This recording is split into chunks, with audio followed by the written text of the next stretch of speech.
चलिए तो ब्रेक के बाद एक बार फिर से आप सभी का स्वागत है। मेगा कवरेज बंसल न्यूज पर लगातार जारी और आज है नतीजों की घड़ी। अपडेट क्या कह रहा है जल्दी से आपको बता देते हैं। चुनावी बिगुल बज चुका है। मध्य प्रदेश छत्तीसगढ़ की उपचुनाव की सीटें, बुधनी सीट का जो पहला रुझान सामने आया है वो बता रहा है कि पहले राउंड में कांग्रेस के राजकुमार पटेल आगे चल रहे हैं। 5600 वोट से राजकुमार पटेल आगे, रमाकांत भार्गव फिलहाल बीजेपी के जो प्रत्याशी वो पीछे। इधर विजयपुर सीट से भी कांग्रेस के मुकेश मल्होत्रा आगे चल रहे हैं। तो ये थोड़ी सी खुशी कांग्रेस के चेहरे पर ला सकता है, लेकिन जब नतीजे सामने आएंगे तभी तस्वीर पूरी तरह से साफ होगी कि आखिर इन दो सीटों पर किस राजनीतिक दल ने जीत हासिल की है। यह मध्य प्रदेश की उपचुनाव की दो बड़ी सीटें बुधनी और विजयपुर, और दोनों ही सीट से कांग्रेस फिलहाल आगे चल रही है। बिल्कुल जया, और कुल मिलाकर ये कहा जाए जिस तरह से पहला ट्रेंड सामने आ रहा है कांग्रेस के पक्ष में ये जा रहा है, और कहीं ना कहीं देखिए अभी कुछ कहना बहुत जल्दबाजी होगी, लेकिन ये बढ़त कहीं ना कहीं कांग्रेस के चेहरे पर थोड़ी सी खुशी ला सकती है। चलिए राजनीतिक मेहमानों का रुख कर लेते हैं। हमारे साथ बीजेपी से डॉक्टर हितेश वाजपेयी जी जुड़ गए हैं। हितेश जी बहुत स्वागत है आपका। वहीं कांग्रेस से हमारे साथ अमित श्रीवास्तव जी जुड़े हैं। अमित जी आपका भी बहुत स्वागत है। चलिए हम राजनीतिक मेहमानों से चर्चा करेंगे, और उससे पहले एक बार हम रुख करेंगे उन सीटों का जहां पर लगातार हमारे संवाददाता नजरें टिकाए हुए हैं। सूरज शर्मा हमारे साथ जुड़ गए हैं। सूरज, सीहोर से आप जिस तरह से लगातार हमें अपडेट्स दे रहे हैं, पहला रुझान जो है वो अब कांग्रेस के पक्ष में आ रहा है। पहला जो ट्रेंड है वो कांग्रेस की ओर झुकता नजर आ रहा है, क्या कहेंगे?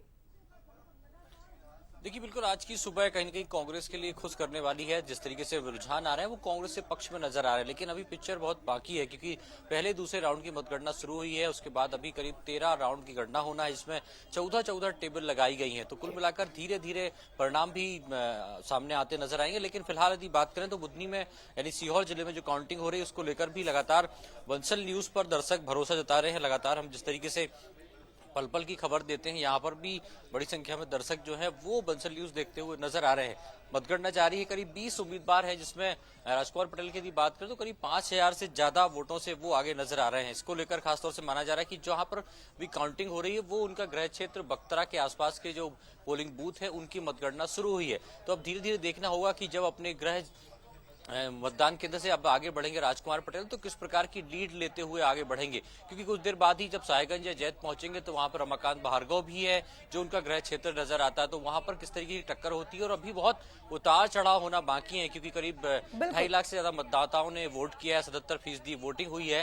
तो ऐसे में परिणाम किसके पक्ष में जाते हैं ये तो दोपहर तक क्लियर होगा, लेकिन धीरे धीरे आगे पीछे होने का सिलसिला शुरू हो चुका है। थोड़ा सा राजनीतिक दलों की और खासतौर पर प्रत्याशियों की धड़कनें तो ऊपर नीचे हो, उसके बाद ही तस्वीर पूरी तरह से साफ होगी। लेकिन अगर खुश होने का मौका बुधनी सीट से कांग्रेस को मिला है तो वही विजयपुर सीट पर भी कांग्रेस को थोड़ी सी खुशी मिल सकती है, क्योंकि यहां से भी कांग्रेस के प्रत्याशी आगे चल रहे हैं। ऐसा ही कुछ है ना उमेश? देखिए निश्चित तौर पर ही अभी प्रथम जो राउंड आया है उसमें जो है कांग्रेस के प्रत्याशी मुकेश मल्होत्रा वो आगे चल रहे हैं, लेकिन अभी ये शुरुआती रुझान है और यहाँ पर लगाई गई। अभी रुझानों में थोड़ी देरी लगेगी, लेकिन अभी जब रुझान आएंगे तभी स्पष्ट हो पाएगा कि किसका पलड़ा भारी है। लेकिन अभी कहा जा सकता है कि कांग्रेस के लिए जो शुरुआती रुझान है वो कहीं ना कहीं जो है खुशी लेकर आए हैं, और यहाँ पर अभी जो कांग्रेस के प्रत्याशी वो आगे आते हुए नजर आ रहे हैं।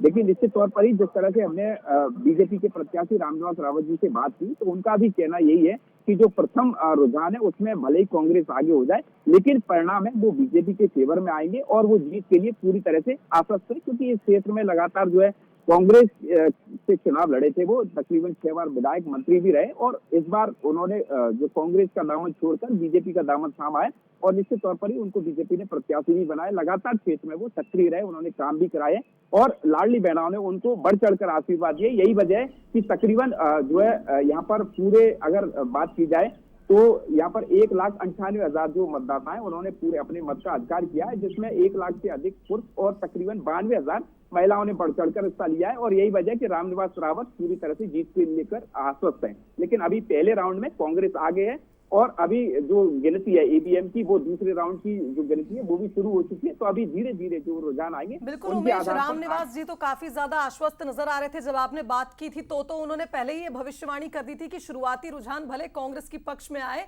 लेकिन जो नतीजे होंगे वो बीजेपी के पक्ष में आएंगे। और इसीलिए आप देखिए लगातार हम भी अपडेट्स, तमाम अपडेट्स के साथ लगातार यहाँ पर बने हुए हैं।